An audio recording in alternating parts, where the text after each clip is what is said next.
you're basically telling your brain, you're telling your mind that this thing should be feared, and it should be feared so much that I need to avoid it. It's really, really effective in the moment because, of course, if you avoid that thing, you instantly feel better. Mm. But it's no solution to future problems, to future pressure, because all that happens is you experience even more anxiety. Today, in our investigation of the mind, we're looking at all things pressure, how pressure affects us, who are we under pressure, really? And I'm greatly looking forward to this conversation, as always, with you, Martin. Hello, Ruth. Good to see you again. Thanks for the invitation to speak. Yes, you're welcome. And as said, it's always great to talk with you. So, to jump right in the pressure aspects, you have been working with top performers, with the athletes in sports, in business, in military for the past decades as a recognized psychologist and awarded researcher. So, from what you've seen and discovered this far, what would you say? What are the psychological ingredients for pressure to form? And what is generally needed for a situation to become something that even the most skilled struggle with? Yes, good question. And if you look at the literature on this, there isn't sort of like one definite answer, is there? Everybody's got their own idea of this. For me, from my background and where I stand kind of theoretically, but also my experience of working with performers, the first component seems to be that the situation that you're going into, or the stimulus as we might call it, has to be personally meaningful to you. Mm, We call that motivational relevance. mm, It's relevant to your well-being. It's relevant to your goals. There is some skin in the game. There is something at stake for you personally. That seems like the initial kind of fundamental component of pressure. And of course, that's going to be different across different situations, which means you can experience pressure differently. But also it's going to differ across people. Each individual athlete and each individual member of staff, that's going to mean something different to them personally. They're going to bring their selves to that, what it means to their well-being, what it means to their ego, how relevant it is to them. Even though we can have definitions of pressure and we can understand the kind of component pieces that constitute pressure, still doesn't mean that we really understand what pressure is for each individual. mm. It's just going to present differently. Sure, yes. It seems that there are certain ingredients for the formula, but they're not necessarily the central causes for each individual, such as I could imagine evaluation being one of them, and then identity Right. investment, as you mentioned, that like the feeling that this really says something about me, this action to be performed for myself as the inner judge, as well as the audience. But to what extent would you say that these constructs of the formula are like constructed by our own mind, our own imagination, and to what extent are they really real in the sense that if we're thinking that everybody is evaluating me and this says Mm. everything about me? My perspective on this would be probably more extreme than others potentially, but the way that I see this is it is constructed by the human being. You go into a situation and you construct the meaning. The situation itself doesn't have any meaning automatically, objectively. You bring that meaning to the situation. Now, there are certain events that most people would bring meaning to. If something is a direct threat or a matter of life and death, then it makes sense that there'd be a shared human understanding that this is a threat. So you would see a commonality in response to that thing. For example, when you survey across a population, people tend to find similar things quite stressful. Mm, Getting married, getting divorced, having a really bad illness, losing a loved one. There are things that are shared that stimulate, let's say, a stress response. But for the most part, that's still going to have individual differences. How that stress is experienced, how it's created, and then how it's expressed. And those individual differences can only really be explained by perception. Mm. People perceive things differently, and they bring themselves, their own expectations, um, to those events, and that's what creates that difference. So if we think about the structure of pressure, for example, how we might see it in my particular research area, it would be that you bring meaning to that situation. It's personally relevant to you. There's something at stake. Mm. And you feel like there is characteristics of that situation that are going to stop you from attaining your goal.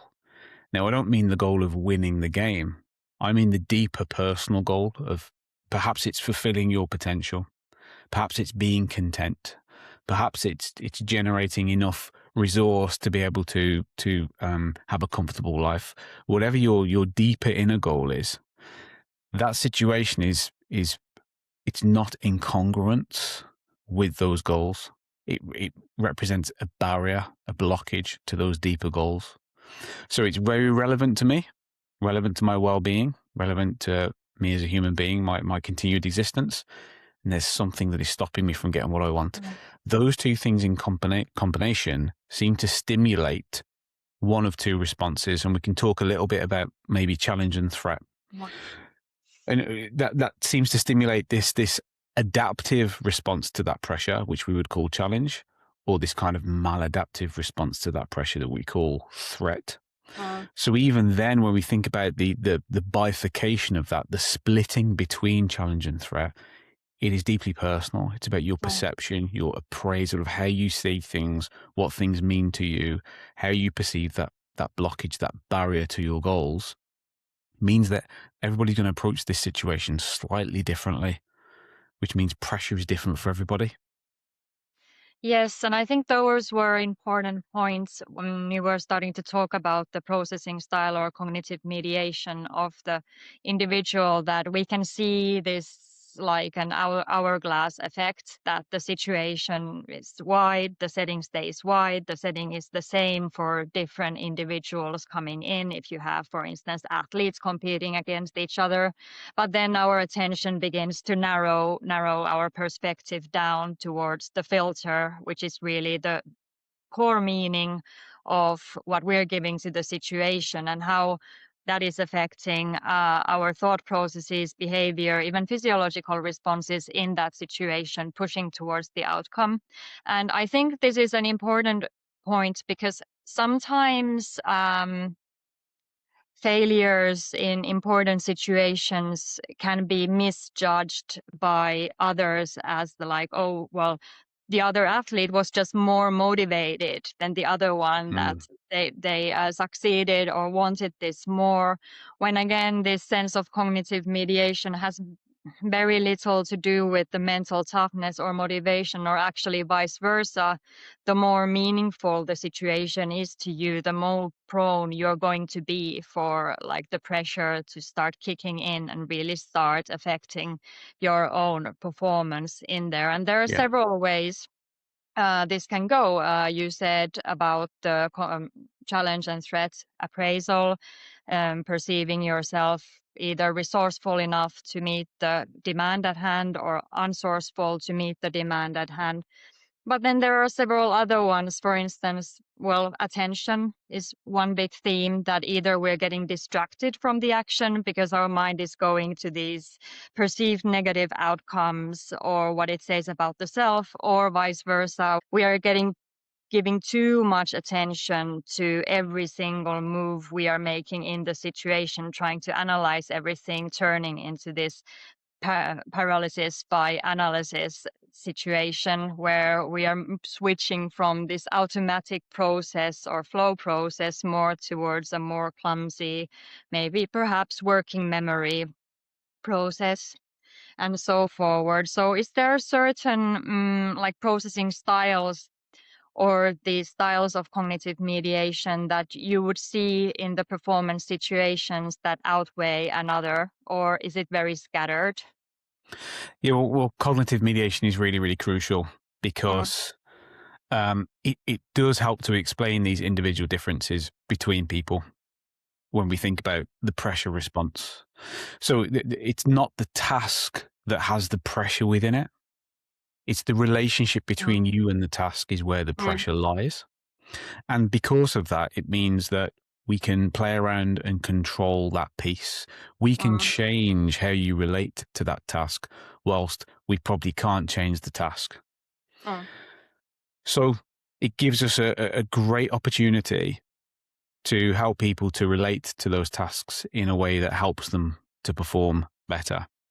In my experience working with people under pressure, it's those that relate to that task in the best possible way for their performance that tend to get the best out of themselves.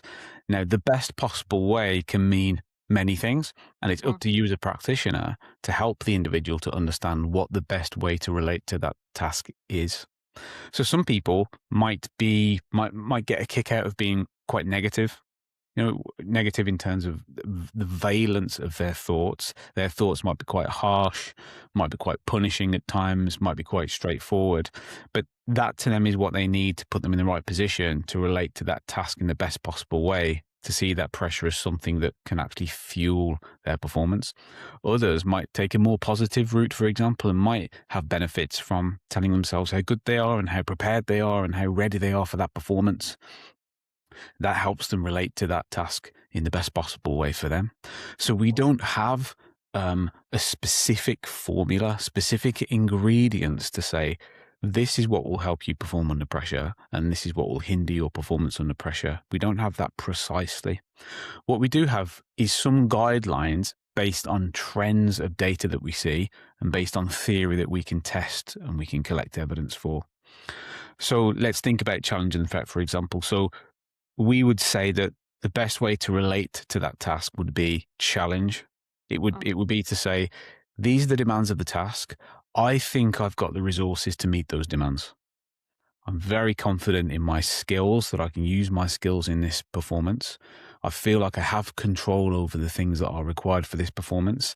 And really, I'm focused on the right things. I'm focused on doing a good job, being intense, um, you know, using my movements and my body in the right way in performance. I'm really focused on those aspects. That mm, would be challenge. Threat would be when I look at the demands, when I evaluate the demands, I actually feel like I don't have the resources to meet them. I don't really feel that confident. I don't really feel like I have control over the things that are necessary for this task.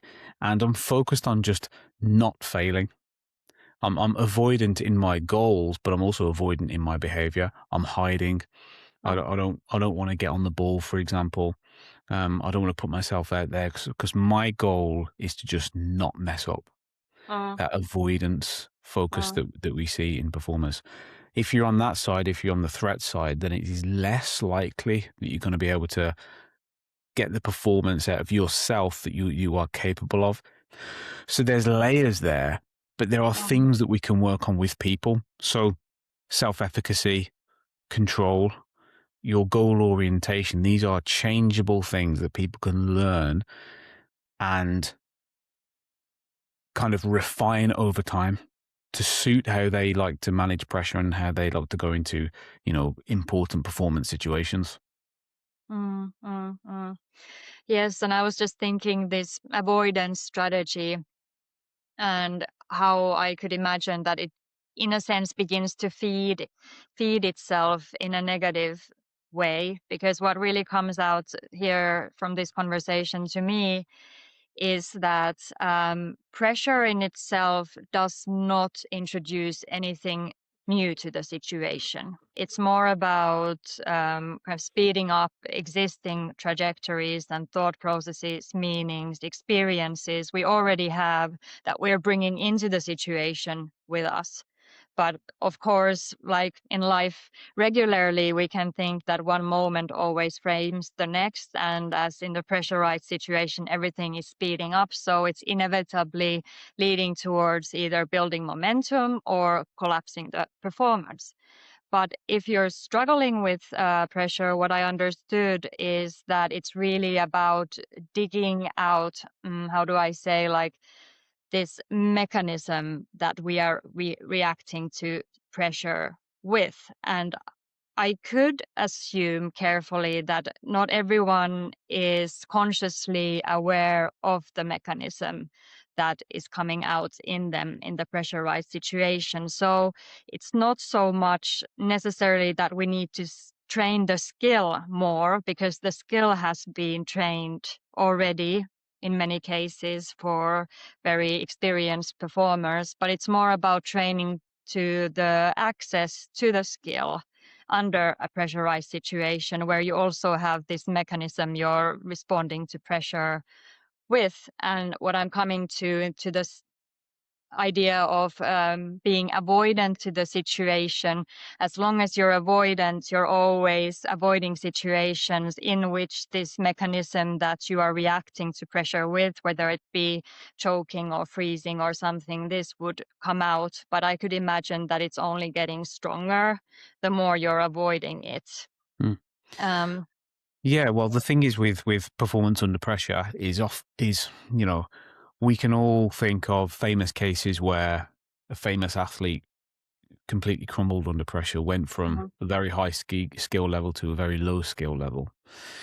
And maybe most of us have experienced going into a situation where we did just basically melt under that pressure, and we Mhm. just skill just left us. It just evaporated. But actually, most of the time, that's not what's happening. What's happening is you're just not performing as well as you could. So it's not that you lose 50% of your performance. You might lose 5, you might lose 10, you might lose 15, you know? So these extreme situations where somebody is, let's say, choking, or they have a catastrophic performance decline, those can certainly happen. And we understand that literature quite well as to why that happens. But most of the time, it's not that.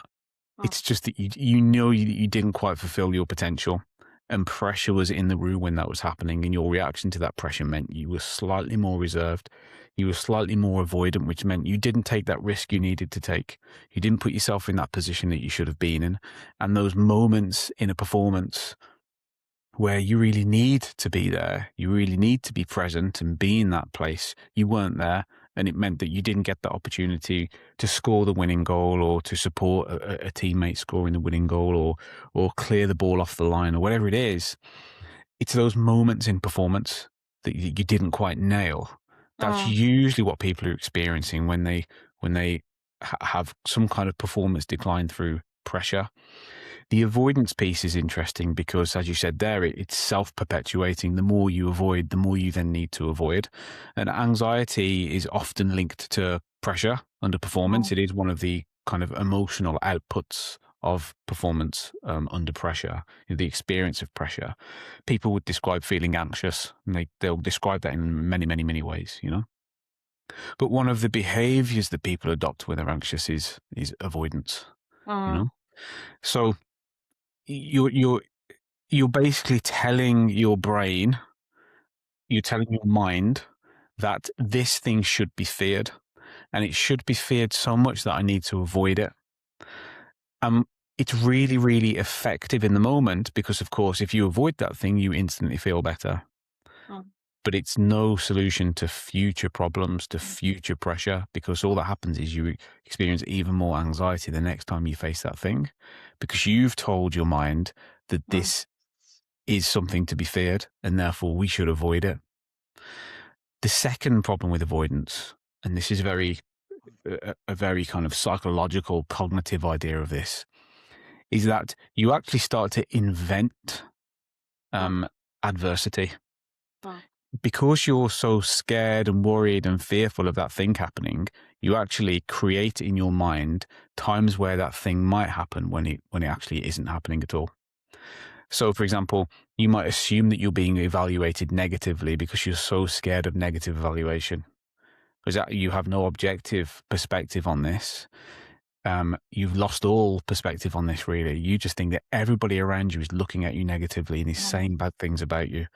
You, even if it's not true, you're doing that because you fear that consequence. You've probably avoided situations in which that consequence might happen, and therefore, what happens is you start to create it. So avoidance is a fascinating idea. For performers, say within elite sport, they often don't get the opportunity to avoid the situation completely. Sometimes we see athletes doing what we call self-handicapping. They might fake an injury, they might fake an illness. There'll be Mhm. some reason why they can't play in that pressured game. But for the most part, those athletes are selected to play. selected to compete. They are competing, and we see their avoidance on the field of play. You know, we see it in their behavior, we see it in their expressions, we see it in places they should be but aren't. They Mhm. remove themselves in terms of an engagement in the game. They kind of remove themselves from that performance situation mentally and behaviorally, not completely physically, but you can tell. So I think avoidance is like, when we think about avoidance, it's like a cognitive thing. I'm just going to try and not mess up. It's an intention thing. I'm going to try to put myself in situations that don't highlight myself as a performer, and it's also a behavioural thing. I'm actually going to remove myself from certain situations because I can't handle it. I can't deal with it. Yes, and there were several points that I thought about on that note while you were talking. That firstly, to do with our thought processes, that you said that, we can end up inventing adversities Mm, before the adversities are actually there. And I can imagine that comes from a need to protect oneself from the adversity, in sure. a Yeah. sense that, we think that we have thought about every single thing that could go wrong. And in that sense, we can't be surprised in the situation, and we've evaluated and we are protecting ourselves. But of course, it's not really helping us. It's amplifying the pressure. And one thing I have understood about the mind is that the mind can't always tell the difference between our thought processes that we are inventing on the stories we're telling about the adversity, or inventing the adversity, and then what is actually happening around us. So I could imagine that just these highly negative thought processes and inventing adversities could cause just as much a fight or flight response physically as actually being like in a dangerous situation that Mm. is causing that effect and arousal. And then also on the points of avoidance in the field, you gave interesting examples of the athletes going away to hide or something like this. I could imagine this is one good example of behavior that one would try to reduce the pressure in the moment. It's a quick fix, quick help.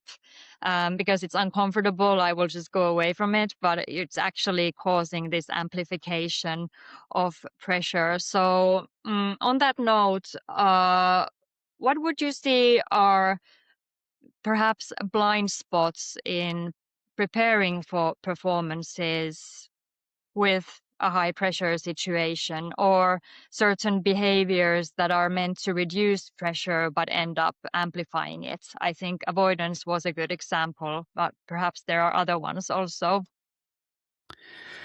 There is the avoidance of over preparation.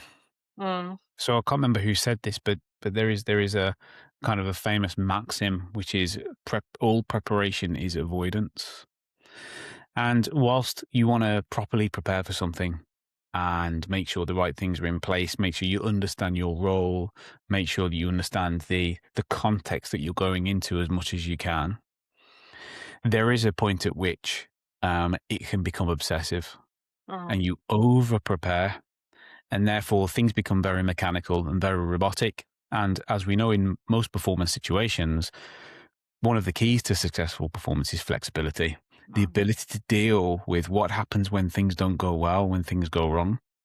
So one of the dangers that I've seen is, and I can talk about a way to remedy this in a second, is we will plan and plan and plan and plan, and we won't entertain the possibility that this won't quite work out. And we won't run through scenarios where we actually don't get what we want, and this tactical idea doesn't work, or as a performer, um, the the thing I don't want will actually happen. And then what do I do then? Instead, we become overly obsessive with this robotic preparation, and then we're unable to flex when things don't go well. Now, usually things won't go perfectly because mm, it's the real world. It's unpredictable, it's uncontrollable, it's unwieldy. And you, as a human being, are fallible. And therefore, any system we create that is generated by human beings is fallible, it's imperfect. It's certainly constantly in flux and therefore subject to change. One of the remedies to this is an activity you can run called a pre-mortem, which is essentially a post-mortem is trying to understand why the patient has died. The pre-mortem is having that mindset that the patient has died before you operate on the patient. Before you see the patient in front of you in their current state. And this is quite difficult. This is quite difficult for mindset for performers, leaders in organizations to adopt, because you are leaning in a way to the negative. You Mm. are trying to get yourself into quite a negative headspace of saying, why did we fail? Before you failed, why did we not qualify for the next round of the tournament before you've even reached that part of the qualifications? You're trying to answer that question so that you can provide pragmatic problem solving. Mm. So let's take for many years I worked in futsal. So we would do pre-mortems. We would say, okay, what's one of the main reasons that we wouldn't succeed? Well, player selection. Okay, we've got to pick the right players. Okay, the first thing we will do is we'll do player selection and make sure we've got the right bodies in the team. Okay, Mm. what else? Okay, fitness, injuries. We've got injuries. We've got some issues there. Okay, let's make sure that's managed properly. Make sure we've got a good survey of the injuries that we've got as a team. And you'd work through why have we failed? We're predicting in the future that we will have failed, and you go backwards and you solve those problems so that when you get into it, you've got that built-in flexibility because you were able to foresee the likely problems that would emerge.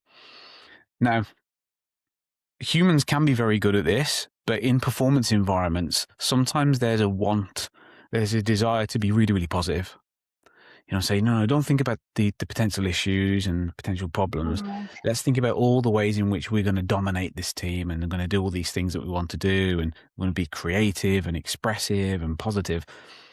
And that's great if you can completely dominate the game or dominate the performance, which Yes. mostly you can't because the other team are doing the same as you and they're Well, bringing their intensity and they're going to cause you problems.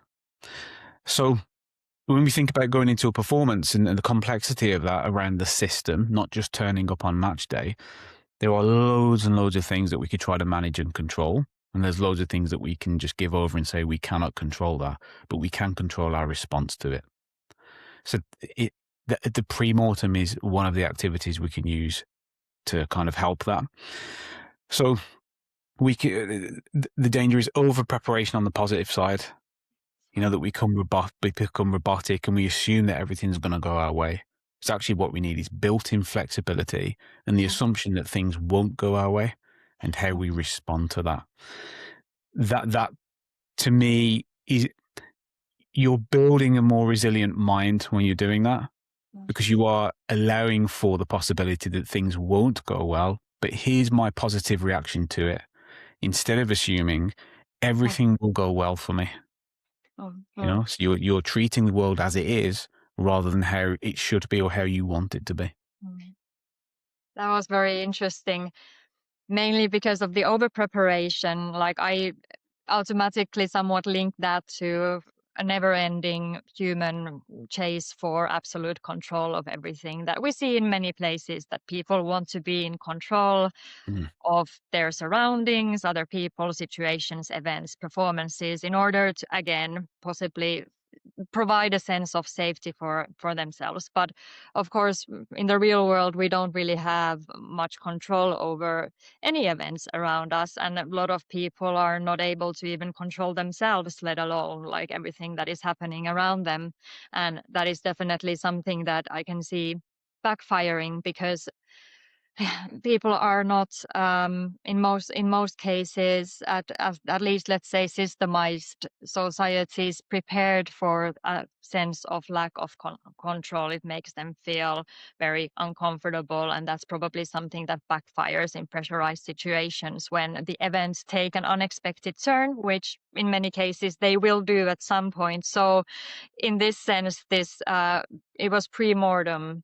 The example you gave was very fascinating. I haven't heard about that one before. And just like the idea that you are going into an event with a mindset or thinking about how everything went wrong already and Yes. Yeah. why it went wrong, and then approaching from those angles. So as long as you don't get too tied up with negative rumination, because sometimes people can do that also, and that's Yeah. another highway down another road, which is not necessarily the most helpful one for us preparing for a performance. I do find that actually quite fresh.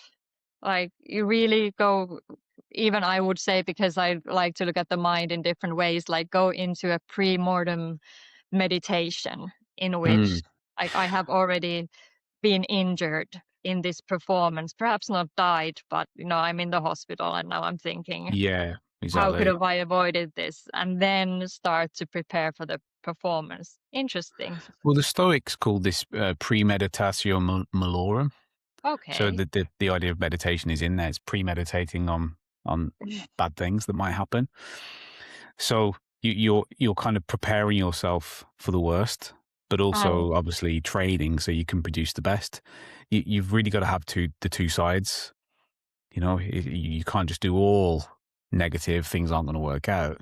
You've got to oh, balance it off. But from what I see, and one of the dangers is that we don't balance it off with the negative. We just try to stay all positive because human beings do have this proclivity to to want positivity, and to want to think in a positive way and to be hopeful and obviously drive towards the best, oh, to kind of balance off the pain and pleasure on the pleasure side of things, you oh. know, and that makes sense because it feels good. And it doesn't feel good when people do um, pre-mortems because you are taking them into a negative space. And the times I've done this, there are sometimes heated discussions between people, between members of staff, between players. But it's accessing that mindset that gives us our kind of threat detection. What are the Mm, threats to our performance, and what can we do about them now instead of trying to figure out what to do about them when they occur? You're oh. always allowing a margin for error because there's things you can't predict, but you're doing your best to work out solutions to things that you can predict and you can anticipate. Mm.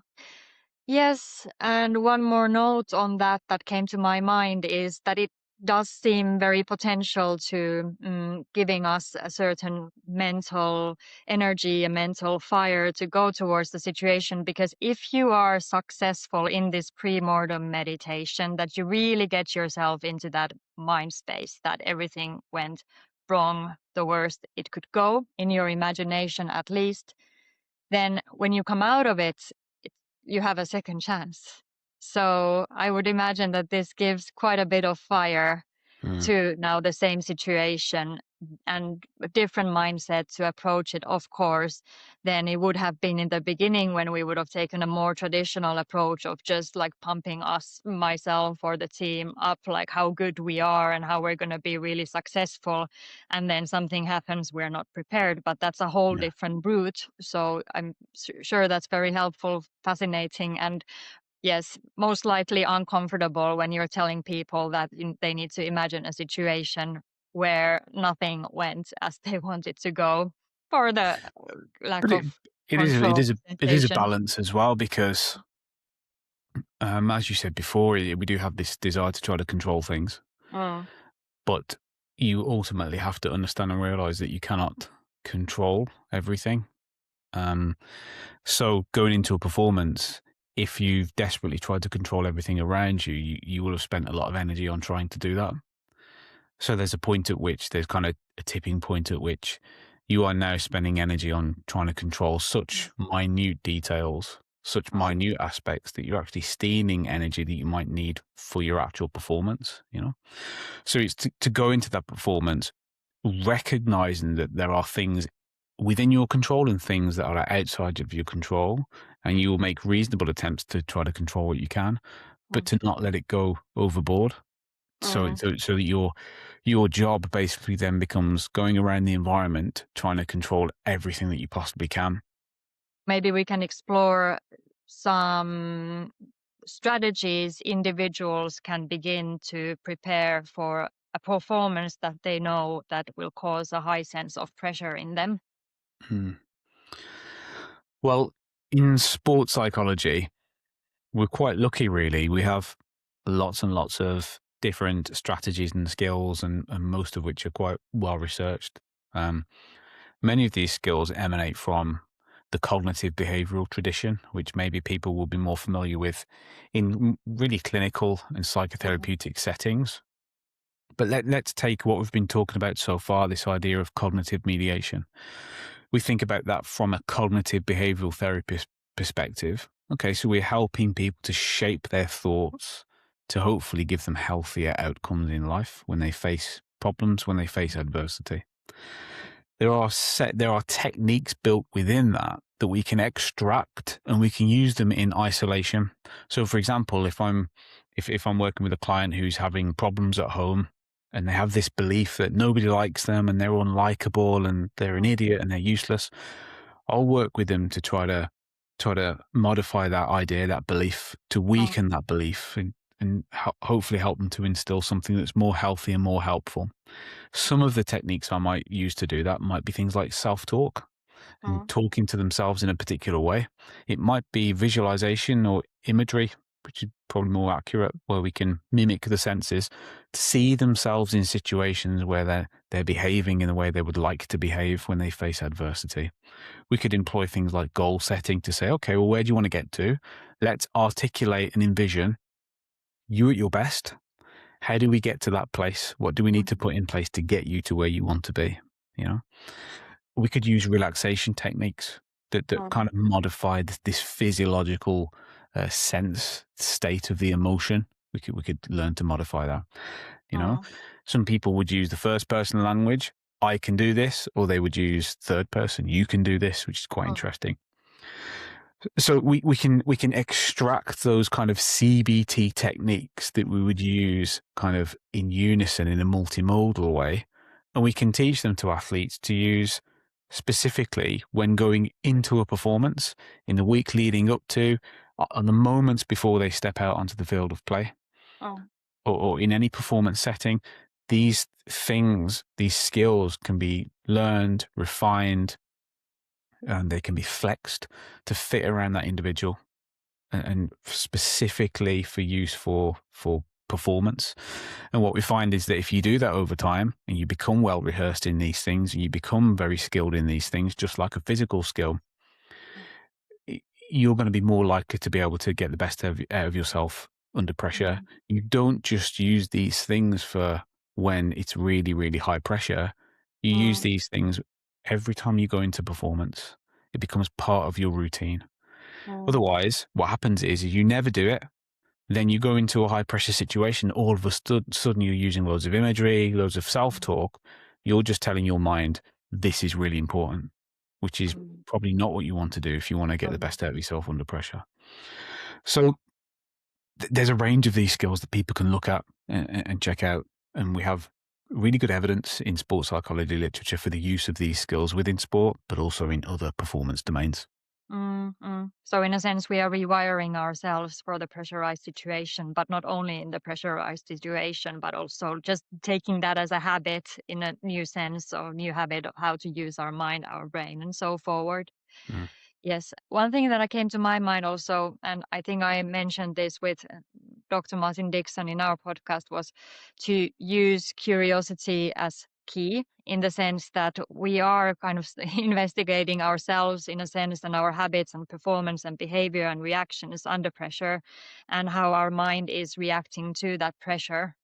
Well, of course, our mind is always something that we will not ever be able to fully grasp because it's a very wide extent architecture of the human being, which is also changing all the time. But to use this curiosity as key would be to lean also into the things that we don't know and start asking better questions from that perspective. That if we are having a sense of, let's say, choking under pressure or being really avoidant in the playing field, to really be curious about that aspect, like, okay, but where is this coming from? And kind of try to ask questions on that outside of the situation, of course, when the situation and the pressure is off, to become kind of an investigator of that mechanism and of that behavior, but also to use this on strong performances also, because sometimes perhaps we lean more into the negative outcomes and history and what has happened, but also equally to perhaps build some questions around the strong performances as well, that okay, what felt different to me in this situation versus in other identical settings where there have been pressure present? What was I thinking about? Was there something helping to ground me and so forward? Or then if it is a weaker performance, then maybe ask oneself that what was I focusing on that kind of I thought was helpful at the time but then turned out to make the pressure worse. But Mm. in any case, the point is to have a sense of reflection between the strong performances and weak performances, and in the middle use this curiosity as key and really make the unknown your friend. And then possibly also to build some grounding anchors. If you know how you're going to be, in many cases, reacting when the pressure is on, before you're able to rewire your habits, like you said, that is practice that, of course, takes time, is perhaps to think about some grounding anchors that you think might help you to stay focused in the situation that you have thought about before the situation, to have a focus point on something so that the situation doesn't start to kind of spin. And then the sense what we also said earlier, to practice flexible thinking in case you are someone who is more leaning into rigid demands and trying to demand yourself to perform a certain way, then perhaps begin to rewire thought processes around this more flexible thinking that Mm. can then be more attuned to the situational changes that come along. Yeah, I'm just picking up on a few points there. I mean, some of the better performance environments I've been in spend, a decent amount of time breaking down good performances as they Mm, would poor performances, you know? So, and also they would treat good and poor performance as something that is almost separable from the outcome.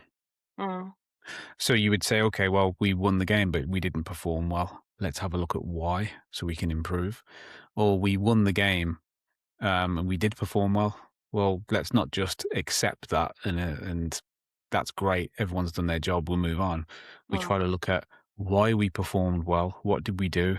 Because again, we're trying to repeat those processes. mm,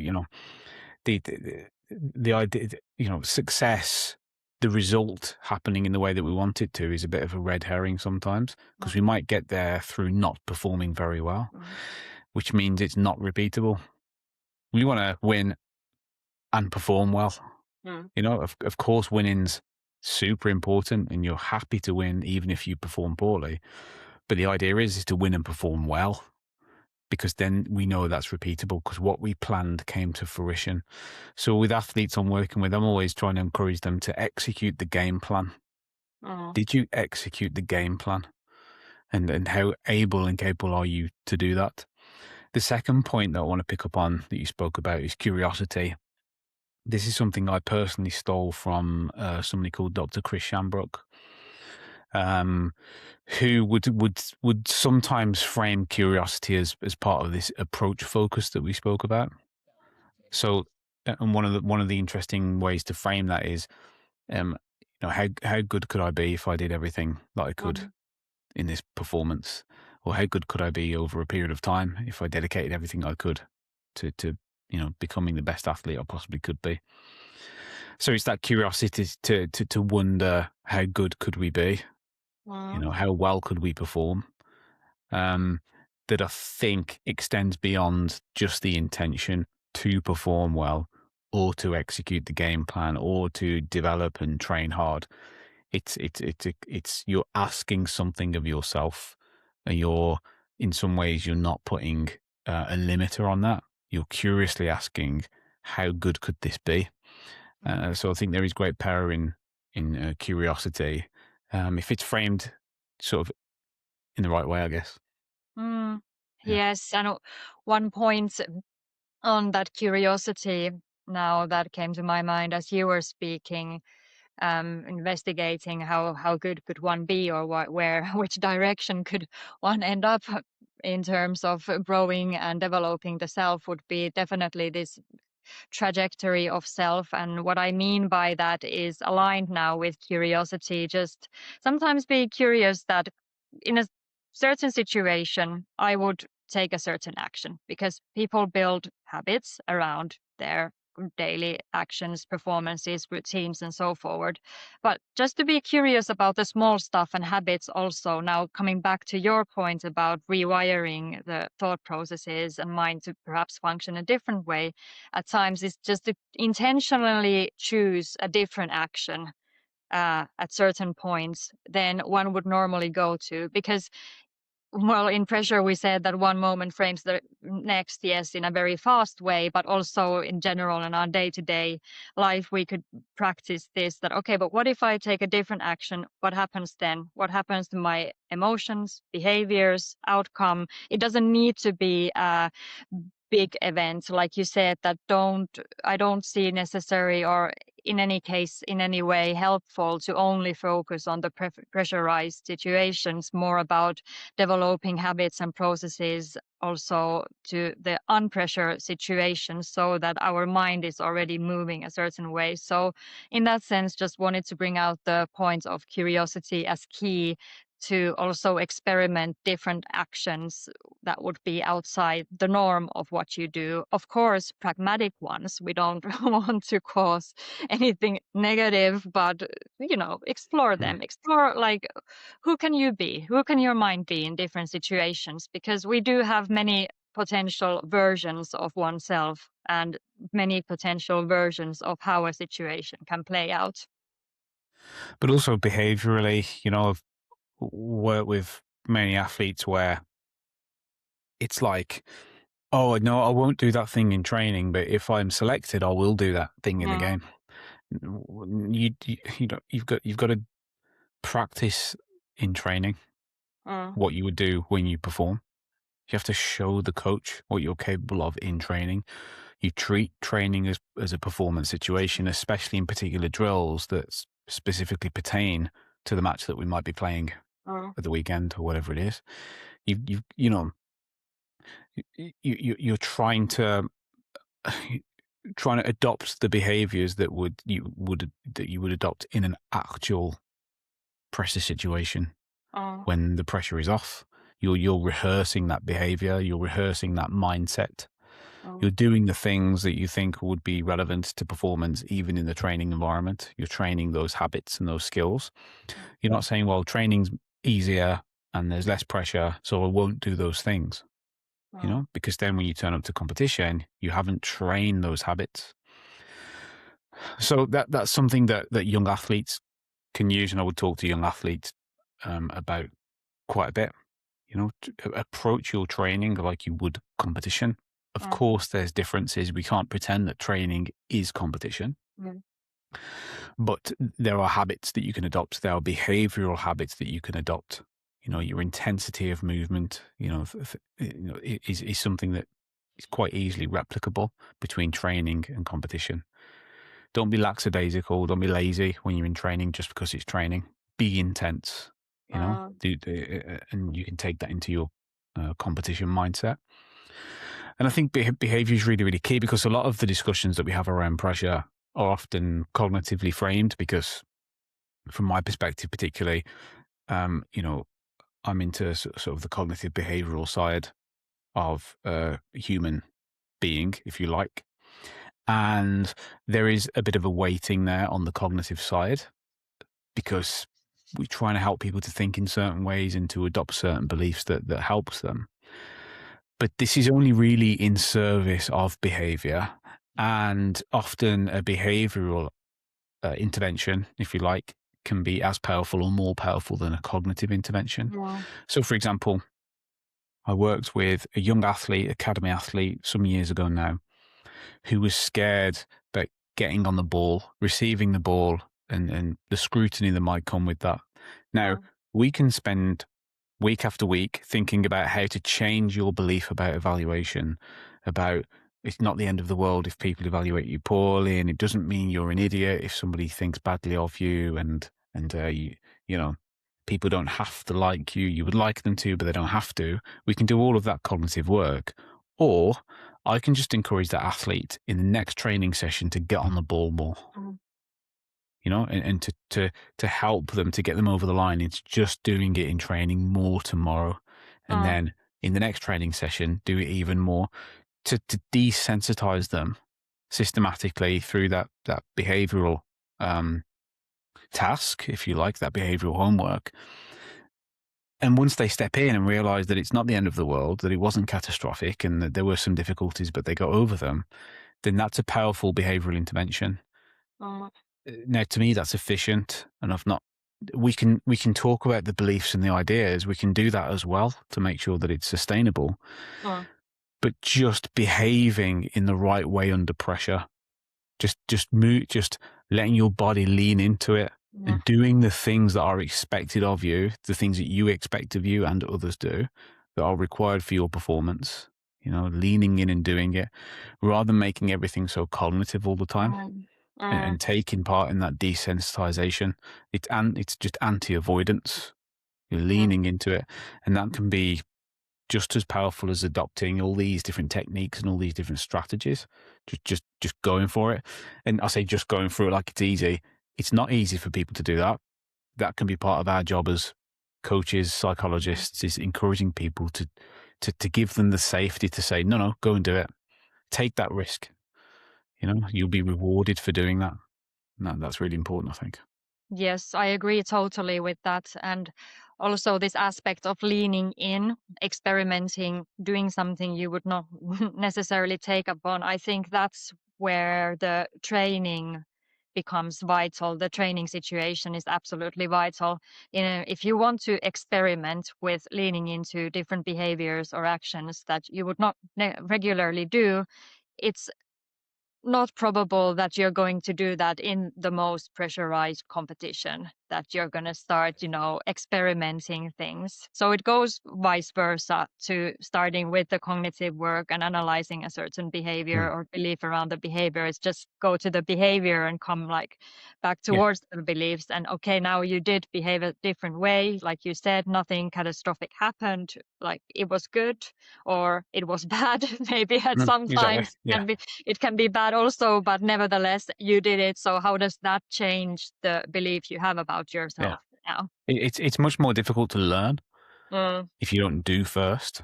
Mm. So and it's risky for performers. Okay, I'm Mm. going to try something in training. It doesn't work out. Maybe I don't get selected. Mm. So it is risky. So they will feel the pressure when they're doing this. Mm. And that's what's good about it as well. You can replicate some of that pressure because Yeah. when you're doing something that's outside of the norm, you're taking a risk. You're trying to stand out to get selected. You also Mm. want to be seen as a safe pair of hands. That you're not somebody who's Mm. just a massive risk taker. And so there is again, it's about balance. It is Mm. about trying to do the right things, trying to push the boundaries a little bit, but not doing so to the extent that you end up having a really bad training session where you're not doing anything that you should be doing, and you don't get selected. So everything around, especially preparing for competition, preparing for performance, that big moment that you have coming up is about balance. You Mm. never want to go too far into being that kind of maverick risk taker that has no fear. You're trying to channel that fear and harness that fear and kind of use it as a tool rather than try to achieve a state where you're completely fearless, where you will start making errors and not taking things seriously. That's that balance that needs to be struck. Sure. Yeah. Yes. But it does open another door to replicating the mechanism of pressure, as you said, that it's useful for us to feel some pressure in the training situation also. And Mm. it can sometimes be difficult how to replicate the pressurized situation so I can train the mechanism that I undergo through in the Yeah. pressurized situation. Because if we're just focused on training the skill and not necessarily taking any risks ever in the training situation. We're not going to feel any pressure before the final competition comes, and that probably is not always helpful. It would be more ideal, like you said, have a balance, but also create situations where you are leaning a bit into this zone of uncomfort and dealing with that pressure as a preparation for the bigger pressure coming along down the Yeah. road. Sure, and you obviously can't recreate the pressure because you can't. There's certain things that you can't do within a training environment. Mm, You're not going to be able to imbue training with the same meaning as a real competition has. But using the framework that I laid out earlier in the conversation, you could start to replicate aspects of pressure mm, that help people to train under more pressured circumstances. yeah, So we talked about, motivational relevance, making the situation mm, relevant to those individuals. Well, you can do that. You can manipulate the environment to make certain aspects of training more meaningful. There can be consequences for poor performance in training in mm, certain scenarios, friendly competition, league tables where there's a forfeit if you're at the bottom of the table and there's a reward if you're at the top of the table. It could be a sprinting exercise. It could be a mm, dribbling task, whatever it is. You can make more meaning of that by having some of these competitive elements in it, make it more relevant to those individuals. You can create incongruence. You can put barriers up and put blocks in place and make it more difficult for people. mm, When we think about challenge and threat, you can make training more demanding. You can take control of that. You can still make it safe physically, so you're not creating injuries all the time, but you can add danger to ego, mm, danger to esteem. You can make it a bit more threatening. You can mm, add uncertainty into training.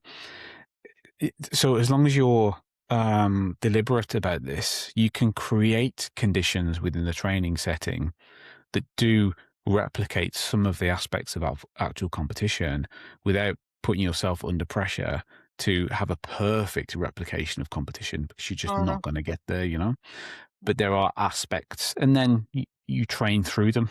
You're mm, still training the same skills, but this time the skills are being forged under a bit more pressure than they would be normally.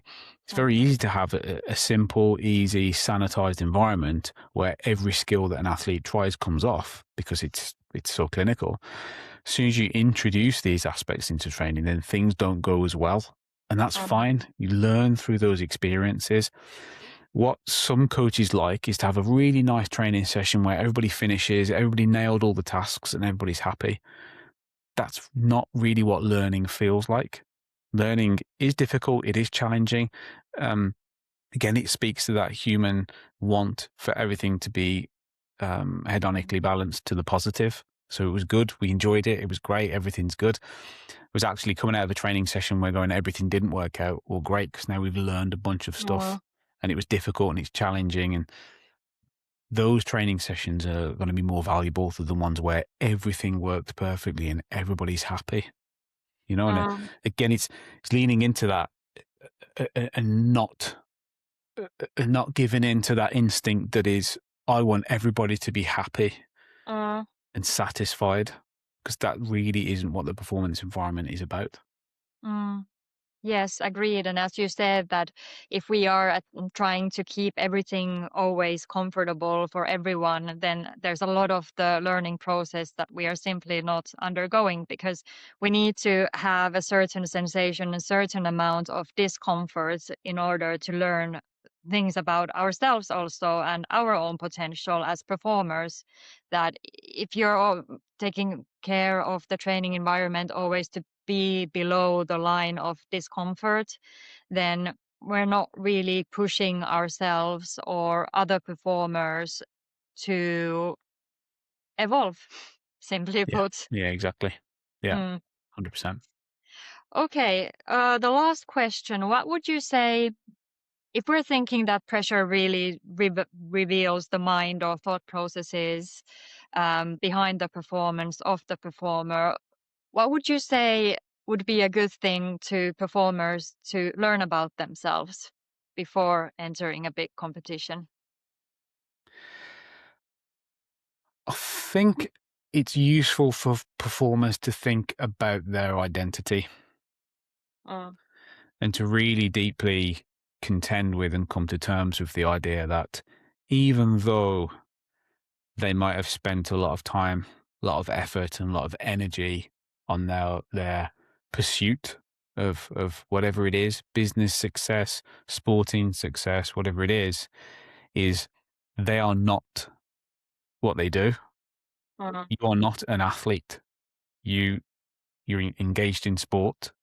Part of your professional identity is to be an athlete, but you as a human being, your totality isn't an athlete.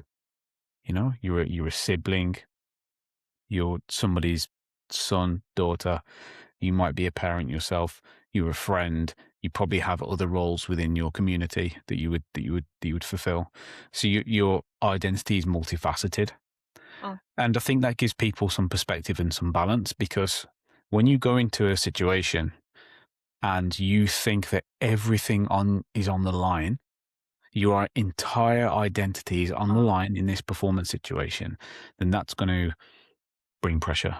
mm, It changes your relationship to that task. We talked about being personally relevant. Well, if everything I am is an athlete, mm, then this situation is highly, highly personally relevant, because everything, all that I mm, am is on the line.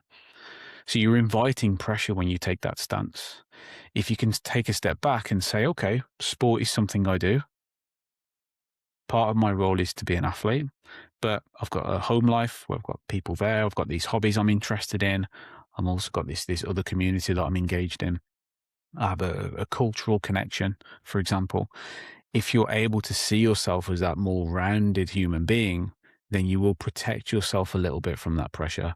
It means that every time you perform, you're not carrying this kind of this huge piece of baggage. This everything I am is on this performance, you know.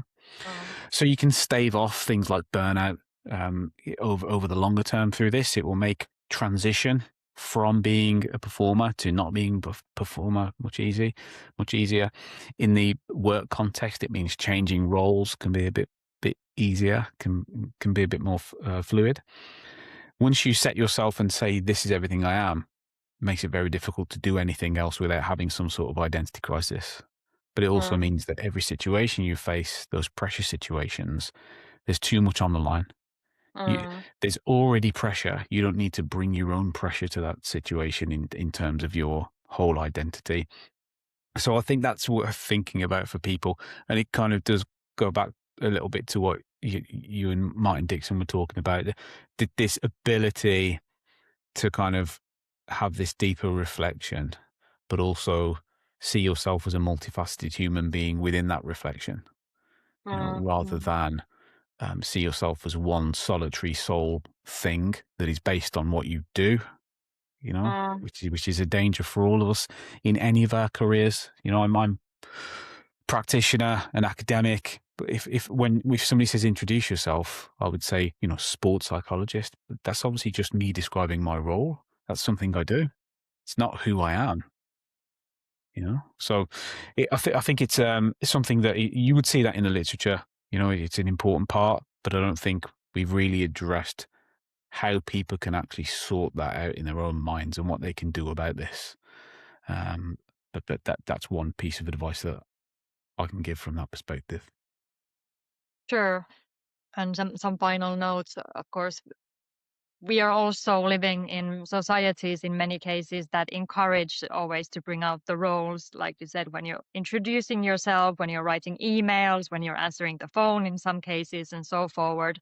So it is easy to see how that starts to leak into your identity if it's something that is being replicated again and again and again every single Yeah. day, many times a day for many years or decades and so forward. But I think coming out of that also and just seeing the self as it is very, very fluid, it can help Yes, us exactly. Yeah. move because it's like fluid, it's water, it's you can't trap it into a single corner. It will always move, and therefore there's always potential to evolve and grow. And also pressure is fluid. So we can Yeah. move with the pressure and learn to grow with the pressure. So Sure.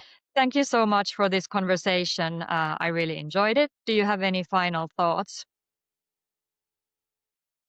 No, I mean, me too. It's been great to speak to you again. I think that no real kind of final thoughts. I think that if people are interested more in this, then they should explore cognitive mediation more as a principle, and look at the ramifications and implications of that. Um, Sometimes when we look at press conferences with athletes and performers, then cognitive mediation is often in the room. They are often Mhm. saying it's how you see something that's important. Mhm. And so how can I see something in the best possible way for my performance? That is often there if kind of what you're looking for. So I think for people to go away and look at that and look at the different theories and frameworks that cognitive mediation it's found its way into. This is something that is a deeply important concept for the mind, particularly the mind under Mm, pressure. mm, Yeah. great. Okay, let's wrap this up then. So, thank you so much. Thank you. Good to speak to you again. Hope to speak to you soon.